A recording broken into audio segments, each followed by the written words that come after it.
So my task is to make all ends together. Here is just one part of the name.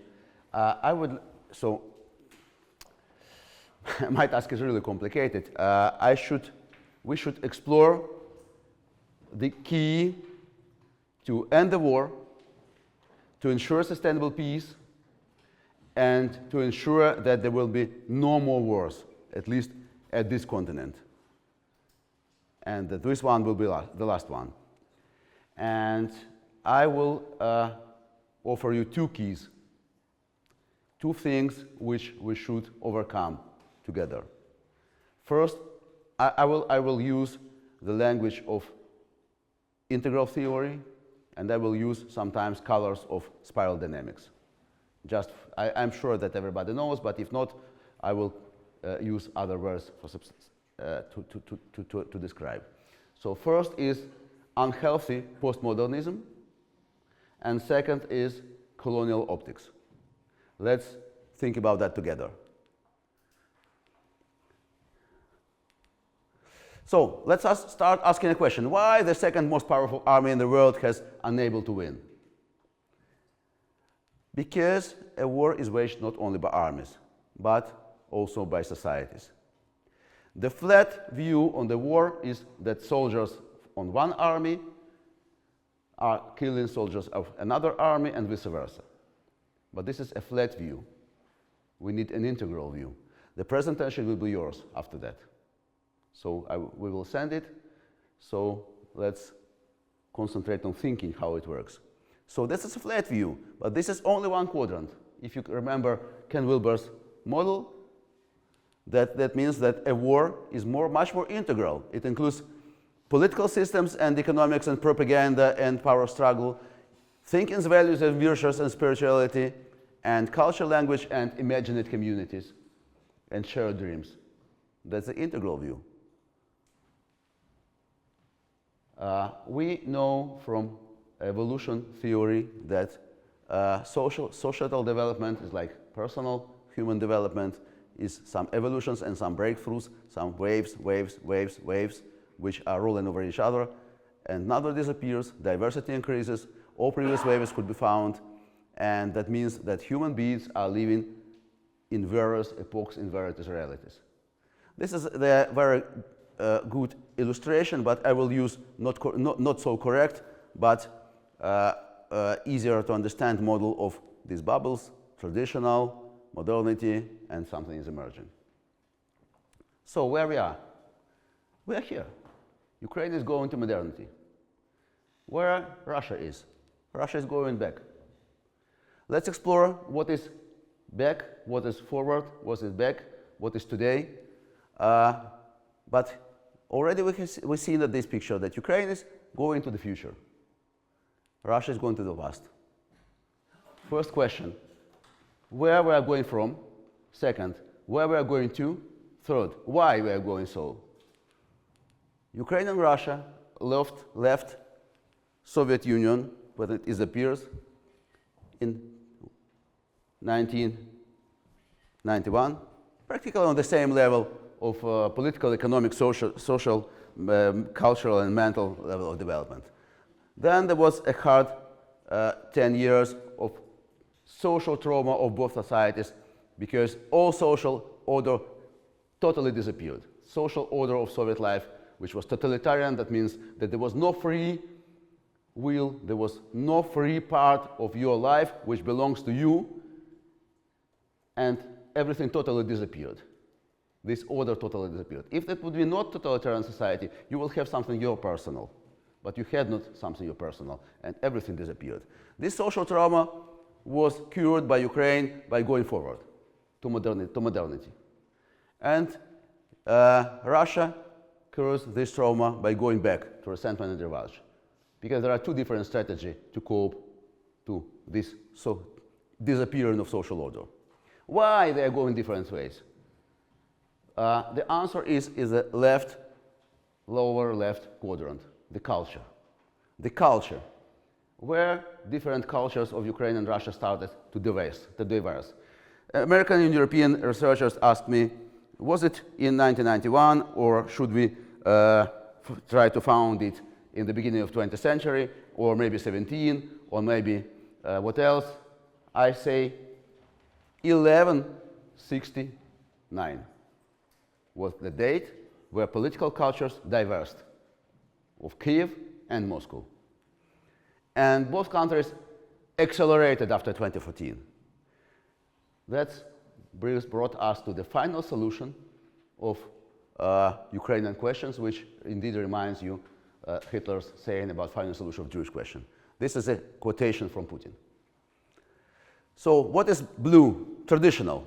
Empires, colonies, extractive economies, patron clients politics, paternalistic values, order, stability, ethnic identity, citizens, subjects, not citizens, closed social elevators, the multi-level social pyramid of privileges and rent seekers.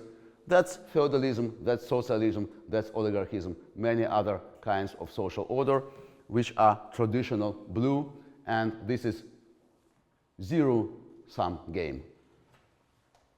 I win, you lose. What is modernity? Which appeared just a few centuries ago. National states, inclusive economy, accountable governance, modern values, national identities, citizens, not subjects, closed social letter. Not the whole Ukraine is like that, but Ukraine is going there. And the essential part of the society is already there. And what is back? What is archaic? And indeed, and indeed, win-win game, positive-sum game. What is archaic? What is back? Rule of force, highly extractive economy, highly centralized captured state or mafia state, and traditional blue values of stability, order, care are replaced by criminal values, survival on the bottom and dominance on the top. And 20 years were spent by Russian government to produce films, movies, serials, books, songs, which installed criminal culture in Russia. It was purposely. And indeed, cult of leader, language of hatred, cult of violence, and so on. That is why they're going back. So if we call going forward an integral development, what means integral? That we develop mental, cultural, economic, political, legal, ecological, everything. Integral development. How should we call going back? Integral degradation. With replacement of oligarch model to a hyper-centralized capture state, with replacement of non-liberal democracy to autocratic empire, and replacing traditional blue Christian orthodoxy to heretic promotion of superiority. So the essence of the war. Can I make a quick comment on that picture that you showed? The rocket on that picture that the priest is blessing. It is called Satan. Yeah, this missile, the name of the missile is Satana. Yeah, it's Satan. Satan. Nuclear. So the priest is blessing the Satan. Yeah, the priest is blessing the Satan. That is not a Christianity, sorry. Russian priest. Yeah, Russian, indeed. We are speaking here about integral degradation, that means speaking about that. So the essence of the war is Ukraine is fighting for its future, and Russia is fighting for its past, for restoration of the empire, and to get back the seat among great powers. But when you are fighting for the future, you can win, you can lose. When you are fighting for the past, you can't just lose, because the past already gone. It is impossible to win a war for the past, which was written in first strategic books 2,500 years ago. So Ukraine is waging its anti-colonial, anti-imperialistic war, imperialist war, the war of independence. 2 days ago, we learned together the story of the anti-colonial revolution, revolution of dignity. But anti-colonial revolution is followed always by anti-colonial war. Even if empire let you go, like India, like Israel, then anyway you have your independence war. So we have a fight of two different societies, hierarchical and centralized society governed by an omnipotent autocratic system based on fear and subservice on one hand, and network society of free citizens accustomed to the values of freedom, dignity, self-sufficiency, and mutual assistance. Not the whole Ukrainian society is like that, but the essential part of that. That means the Ukrainian army is facing not Russian army. Russian army is facing not Ukrainian army, which is much more weak, but the whole Ukrainian society. And how a modern society fights?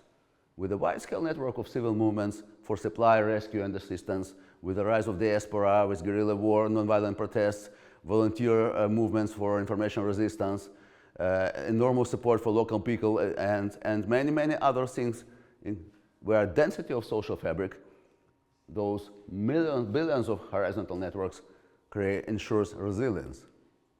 And what about authoritarianism? On the short run, authoritarianism is much stronger than democracy, because authoritarianism can concentrate power, can concentrate resources, quickly gather resources, and direct them to the objective, to the target. But on the long run, authoritarianism produces extremely low quality of decisions, because information is also inadequate, and the management culture of autocracy cultivates lies, fear, personal loyalty, hypocrisy, and so on.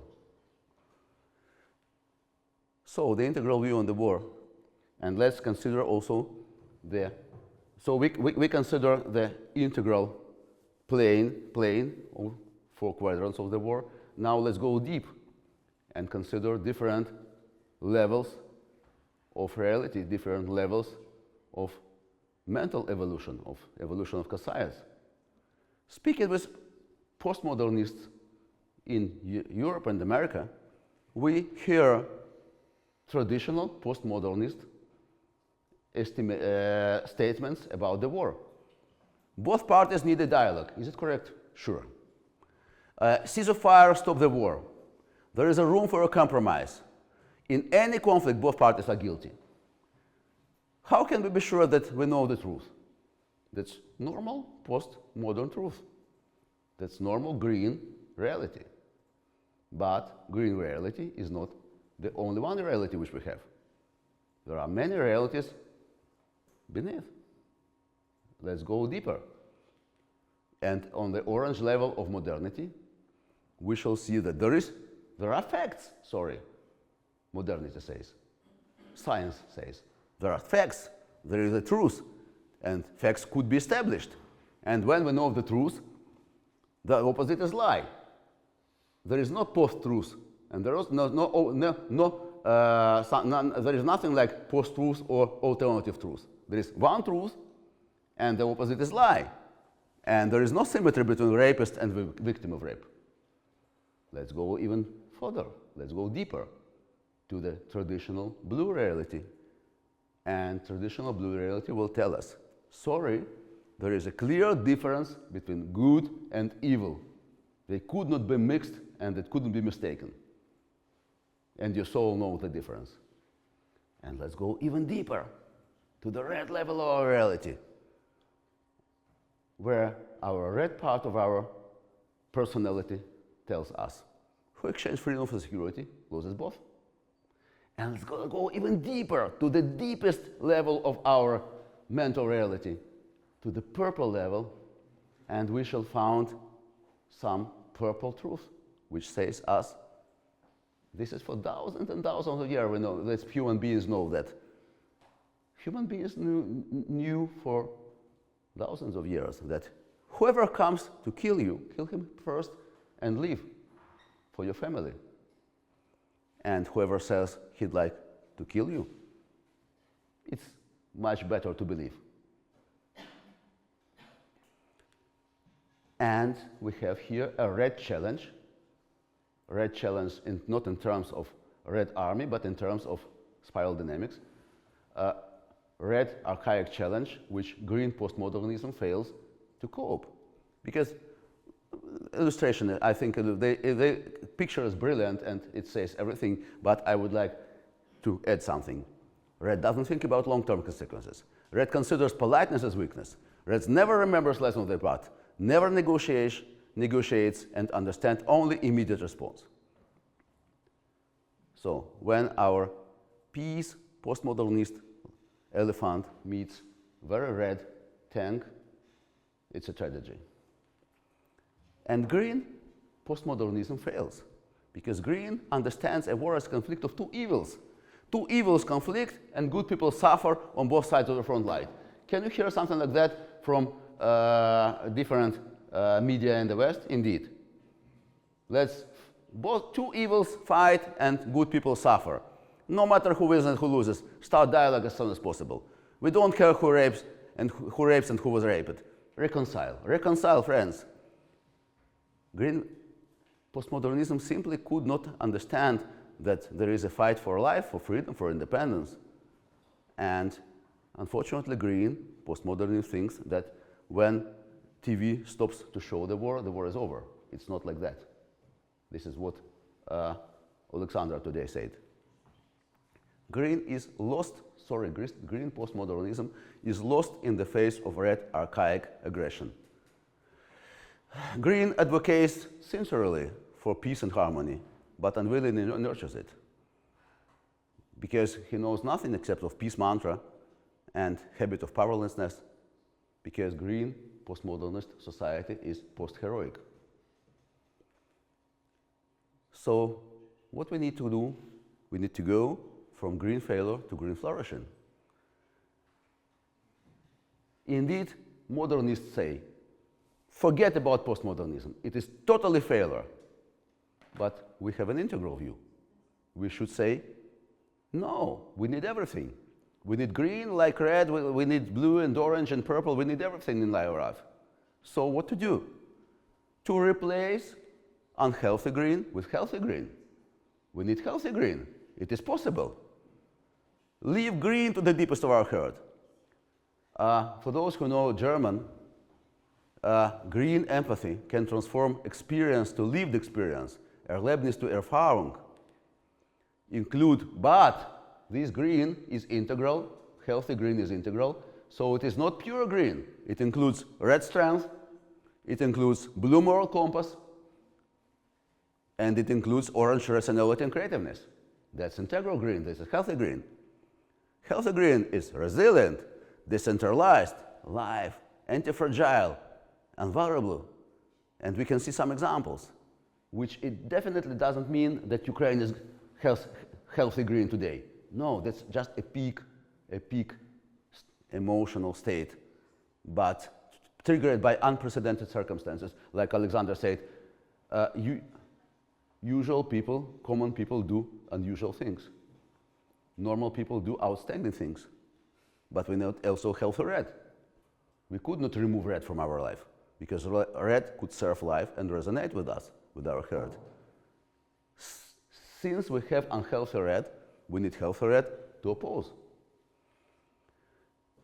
So, could we see, that's a famous picture of a young lady which cares about a hospital of dogs who cannot run. You see they are on wheels. She gathered all those dogs and tried to evacuate them from the occupation zone.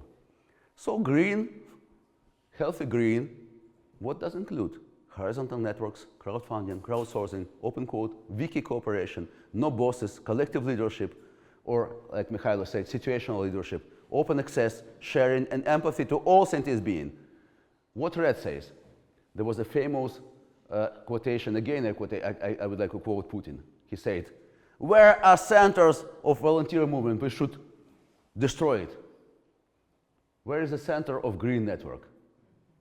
Nowhere. Where is the center of internet? Where is the real center of internet to hit it? Sorry, internet is green. Internet was designed without a center, like that. So, and just finishing this part, we see the war in upper right. Soldiers kill soldiers, and vice versa.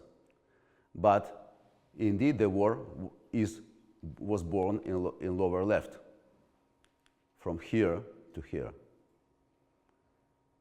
So we should deal with lower left. with systems, with societies. And one more. People say reconciliation, forgiveness.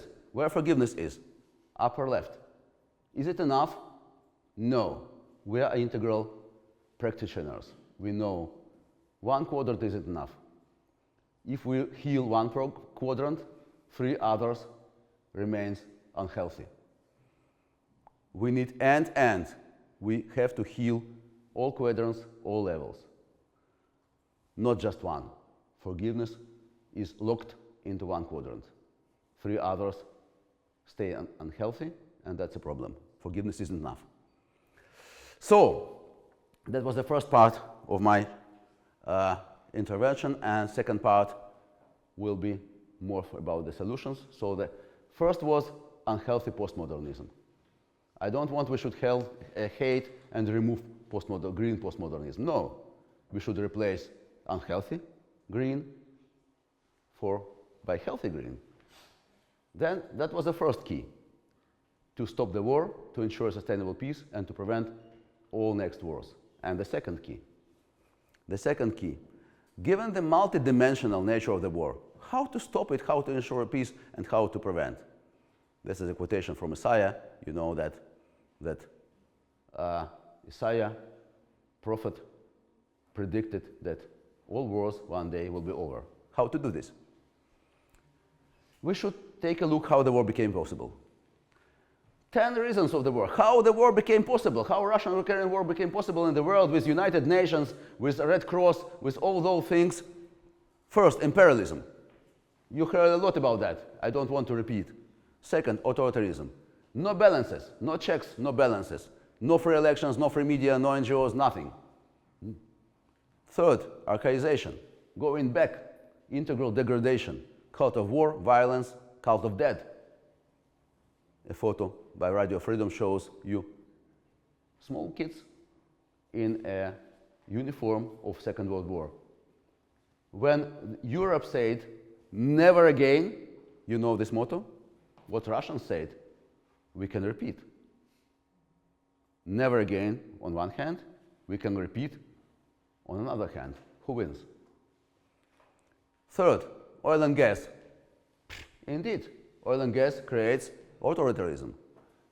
Failure of Russian intellectuals. No one Russian intellectual managed to offer the future, the picture of the future to Russian nation. Just the future of the past offered by Putin. Then, indeed, imperial influence, media, politicians, bribes, intellectuals, bribes, secret agents, bribes, hackers, and what thousands bribes. Business as usual, pumping the war with Western money. All missiles which were launched during last days, which you hear, sometimes even so, include hundreds of American components produced recently. This is not all stores. Recently produced, recently bought, recently delivered and mounted into missiles which were launched on you and me. Failure of international organization, from United Nations to whatever we can see, UNESCO, Red Cross, OSCE. Post-truth. Who knows the truth, says postmodernism. Maybe it was, you hear of this in Borodyanka, maybe it was Ukrainians who killed people and then, or maybe it was actors who just lay there and then they made films that they killed ourselves. And indeed, failure not only of Russian intellectuals, but only of world intellectuals, from Jürgen Habermas to Noam Chomsky, to feminist leader, to ecological leader, to Russian studies, post-colonial studies, everything. Total losing of moral compass by world intellectuals. All those 10 reasons produces the war. And indeed, oil and gas are important because oil and gas were connected to climate change, COVID, environmental challenges, and all other things which we are trying to stop. Renewable energy supports democracy. Oil and gas supports autocracy. It's pure. So, the major reason for the war was, as many times was already repeated here today, imperialism and colonialism. re-imperialization, said Volodymyr Yermolenko. Who is guilty? This man.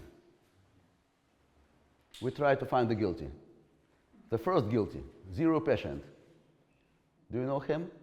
It's Georg Wilhelm Friedrich Hegel, who said 200 years ago, there are historical nations and non-historical nations. The concept of historical idealism, indeed, I don't want to say that Hegel should be punished for that. He just was a philosopher. But incorrect use of Nietzsche doesn't make Nazis unguilty. Doesn't make Nietzsche guilty. He was just a philosopher. The same with Hegel. Karl Marx maybe was not so guilty as well. Lenin and Stalin were guilty. So this guy said there are historical nations and non-historical nations. That was the background for imperialism and colonialism. Because historical nations are always right, and historical nations have more rights. And voices of colonial societies and post-colonial societies are not heard. A few days ago, Ukrainian theater scholar and theater director, now a pilot of a drone of armed forces, Ms. Olena Abchel, published an article in German theatric magazine that providing a number of arguments that post-colonial voices are never heard by post-imperial societies. In my life, it looks like what you Ukrainians could tell us about Russians. We Americans have Russian studies for 60 years. We know everything about Russians. You know nothing about Russians. When I say, okay, we have Russian studies on our back, on our skin, they said, oh, you are in trauma. That's normal. You are still too emotional. When we say, you know Russians only outside, we know Russians outside and inside. We were a part of the empire. They said, oh, okay, you are in trauma. You can say nothing. What could you offer us if we have 60 years Russian studies? Russian studies, what Russian studies means? Russian studies means including Ukrainians, Estonians, Georgians, and so on. What now Russian studies is, excluded Ukrainian, thank you so much. But including Bashkirs, Tatars, Yakuts, Chechens, and so on. And I would like to say, okay, just one thing, maybe I had to say this later. I'm finishing already. Today, many prominent Ukrainian philosophers told you about Ukrainian history, about Ukrainian stories, and so on. Mikhailo, Father Andriy, Volodymyr, Yevgen, they told you about Ukrainian stories, Ukrainian history, and Ukrainian optics, and so on. I dare to say, I could be criticized, but I dare to say, absolutely the same could be told by Tatar, Chechen, Yakut, Kalmyk, and other historians and philosophers if they could join us here.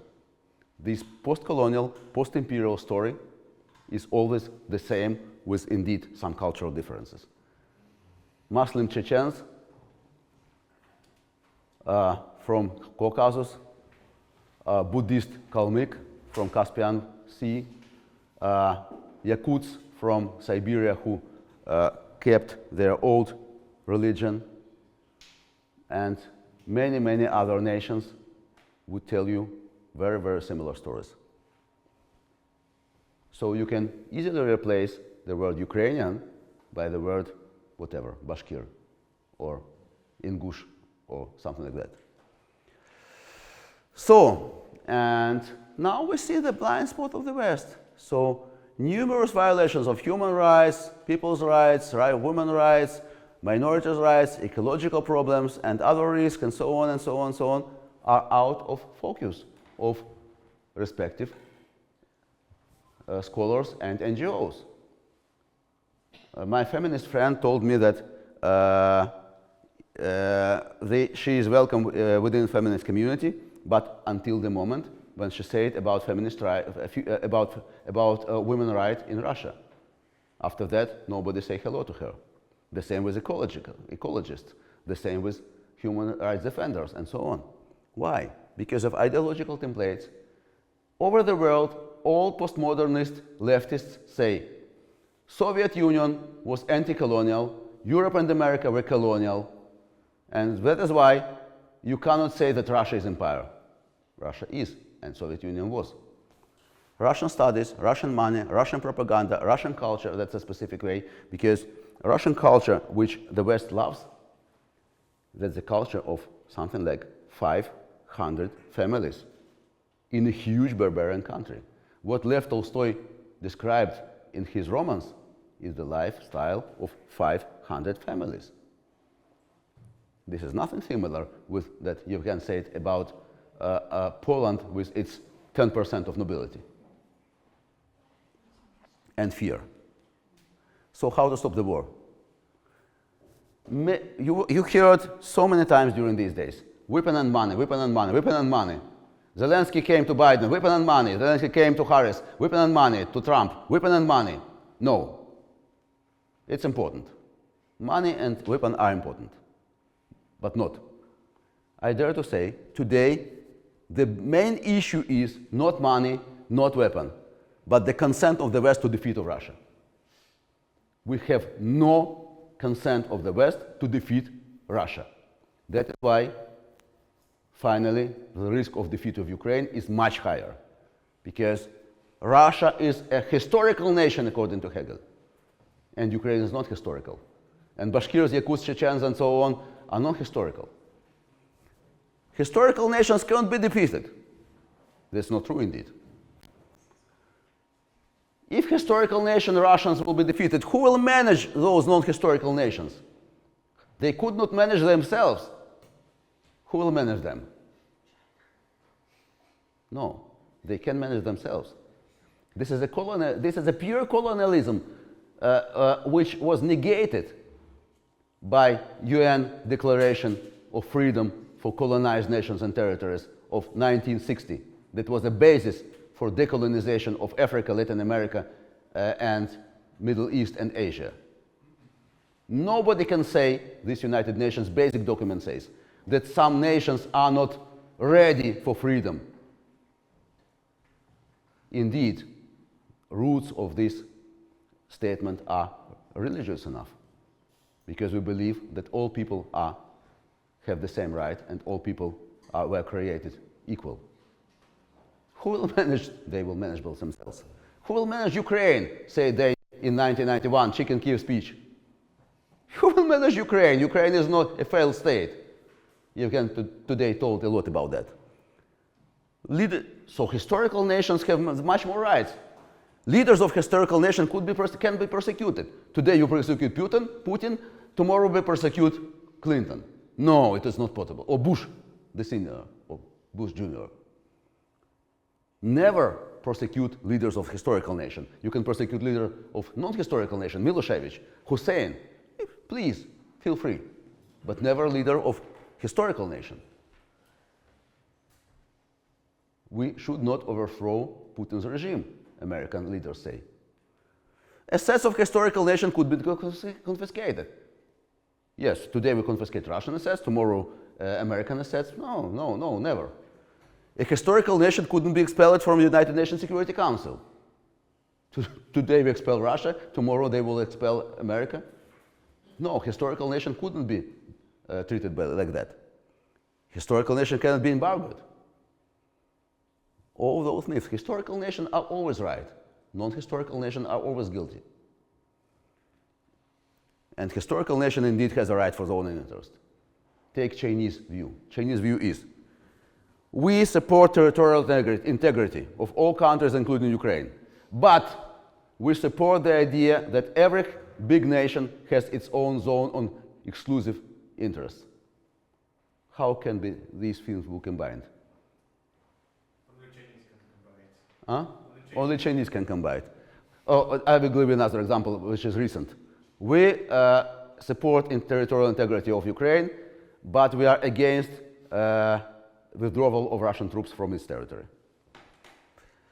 So, who will do all those things, demilitarization, delocalization, and so on, to ensure sustainable peace?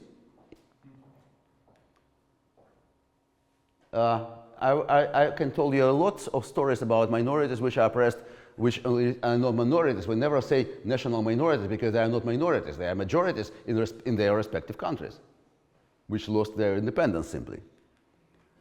So the real map of post-Russia looks like that.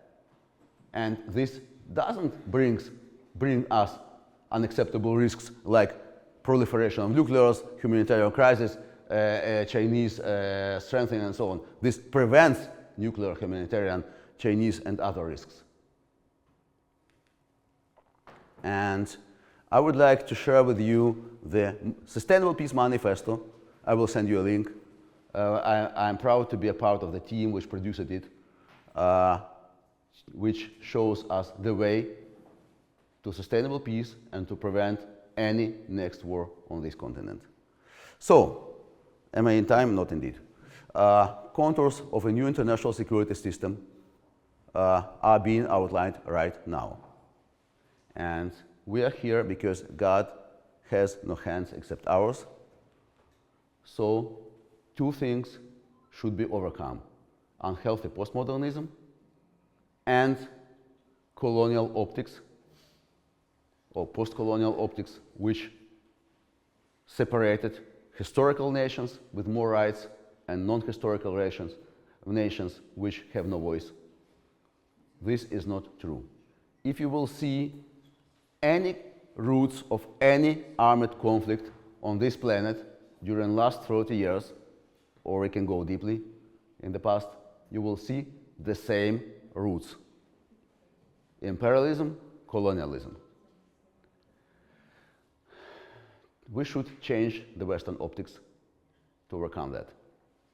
But if I have my glasses on my nose, I always forget that glasses are here, because I'm usual with that. I'm familiar that they are always here. Sometimes, even if I lost my glasses, I could not understand that I lose something. Other people should tell me, oh, maybe you forget your glasses somewhere. Maybe you have changed your glasses, if your glasses provide you with incorrect view. So we have totally incorrect view on this war and other wars over the world, which were produced by two things: colonial optics and unhealthy postmodernism. And we should replace unhealthy postmodernism with healthy postmodernism. I described how to do this, to make it integral. And we should replace colonial optics, Hegelian idealistic view on history, with modern view on history as different nations, different groups, different people which are equal and have the same right, and there are no such a specific category as historical nation which have more right and non-historical nation which have no voice. I tried to make many ends together. Maybe I failed, but I tried to pack everything in one. Thank you so much.